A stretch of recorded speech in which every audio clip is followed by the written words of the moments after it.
J'ai commencé très jeune à m'occuper des enfants. J'ai eu mon bac à 17 ans et donc l'école que je voulais faire, l'école d'éducateur de jeunes enfants, il fallait avoir 18 ans. Donc de 17 à 18 ans, je suis rentrée dans une école maternelle et je me suis occupée de la bibliothèque. Il n'y avait pas de bibliothèque dans cette école et je l'ai créée. J'ai eu une année mais absolument extraordinaire. Ça n'a fait que amplifier le fait de vouloir m'occuper d'enfants. J'ai fait mes 2 années d'éducateur de jeunes enfants. Pendant mes études, j'ai fait des stages qui étaient obligatoires, puis j'ai été diplômée et ensuite j'ai fait 10 ans de crèche parentale. J'ai eu mes enfants, j'ai été assistante maternelle, j'ai eu mon agrément. Je suis rentrée à la caisse des écoles. Je n'y connaissais rien en cuisine parce que la caisse des écoles, c'est faire à manger pour les enfants. Donc ça devait être quelque chose de passager et en fait j'y suis restée 14 ans. Moi ce que j'aimais le mieux c'était le moment du repas puisque c'était le moment où en fait j'étais auprès des enfants.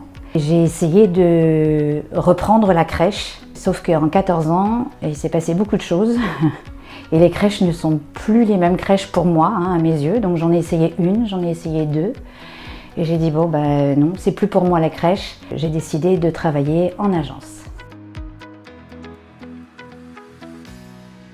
Je commence à 8 h. Il y a Chiara qui a 17 mois et sa sœur qui a 3 ans qui s'appelle Eva. Je finis de préparer Eva qui va partir à l'école avec son papa. Ensuite, une fois qu'elle est prête, elle part et moi je reste toute seule avec Chiara. Je m'adapte beaucoup à l'humeur et aux envies de Chiara. Donc elle a beau avoir 17 mois, elle sait très bien ce qu'elle veut faire. Je lui propose plusieurs activités et c'est elle qui me dit oui ou non parce qu'elle sait maintenant très bien ce que ça peut être. Donc le lundi, j'aime bien lui proposer des activités qui demandent beaucoup d'énergie. On va toujours dehors, c'est très important. Ensuite, on revient et je lui prépare son petit repas. Après, c'est souvent l'heure de la sieste. Quand Chiara se réveille, on fait souvent des petites activités très calmes. On retourne dehors. Quand on revient, on peut refaire aussi une activité type semoule, une activité plus encadrée. Ensuite, le goûter et ensuite, c'est le départ pour aller chercher Eva à l'école. On rentre. Et là, donc on joue une petite demi-heure à des jeux de mimétisme. On joue à la maman, on joue au docteur. Ensuite, c'est l'heure du bain. Je les mets en pyjama, je leur donne le repas du soir. Les parents arrivent à 19 h et c'est la fin de ma journée.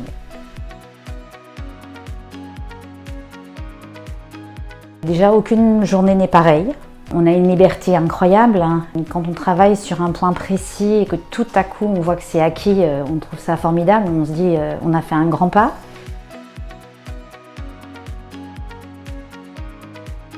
Pour moi, c'est une grande force d'avoir une agence derrière moi. C'est être encadré, c'est avoir des fiches de paye. En fait, ne m'occuper de rien d'administratif, si ce n'est de valider mes journées faites tous les jours.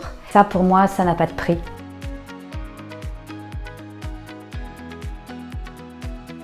Je pense que ce qui a fait la différence, c'est une question. Une petite fille pleure tous les soirs, tout le temps à 18 h. Elle pleure, elle pleure, elle pleure, elle pleure et elle ne peut pas s'arrêter. Qu'est-ce que vous faites et qu'est-ce que vous en concluez? Et tout de suite, j'ai dit « Ah, mais ce sont les pleurs de décharge ». Et j'ai vu la dame qui se disait « Ah, voilà, enfin cette réponse ». L'observation plus la pratique, appuyée sur les théories des plus grands, ça fait la différence. Et ça, même sur la vraie situation où l'enfant pleure à 18 h tout le temps, et ça déculpabilise drôlement de se dire c'est normal en fait.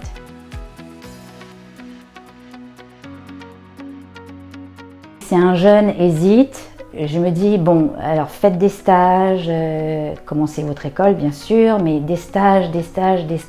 Et il n'y a que pendant les stages où on voit vraiment si on est fait pour ce métier.